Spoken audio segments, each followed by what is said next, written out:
بسم الله الرحمن الرحيم والصلاة والسلام على رسول الله. كيف ترتاح؟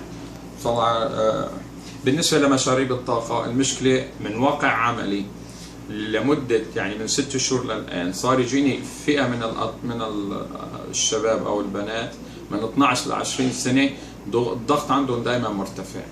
طبيعي في خلفية هذا الشيء أكل الملح، الشيبس، زائد مشاريب الطاقة.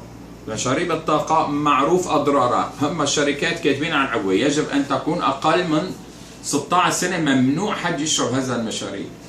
للأسف ما في كنترول على الموضوع، عم يصرف ويشربوه الشباب، وخاصة وقت الامتحانات الآن بيقوموا بحملة تسويقية لتشجيع شرب هذه المشاريب، وهذا خطأ. أوصي الآباء والأمهات بإعطاء أولادهم بيضة مسلوقة بالليل مع العسل، والصباح معلقة بن أسود بودرة تعادل علبة مشاريب الطاقة، ويقنعوا أولادهم بذلك.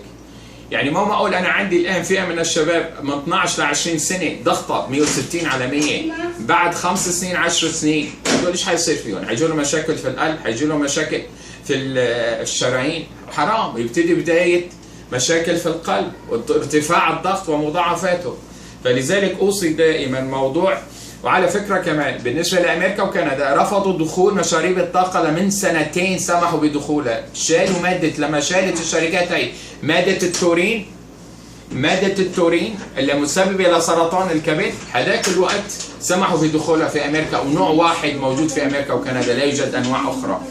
جينا هنا جو عملوا إيه؟ تفننوا.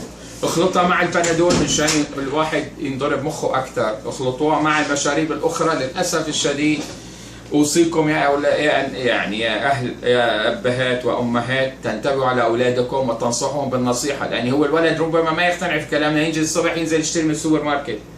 امنعوهم من مشاريب الطاقه. نيجي على المشاريب الغازيه، ايضا سبب ضررها، تسبب ايضا الضغط والحصى في الكلى وضعف في العظام، وللاسف الشديد تنتشر ومنتشرة بشكل فظيع. أيضا أوصيكم بذلك للأطفال، مشاريب الطاقة زائد المشاريب الغازية، وننتبه عليهم بالنصيحة وليس بالعنف، لا يمتنعوا عن ذلك.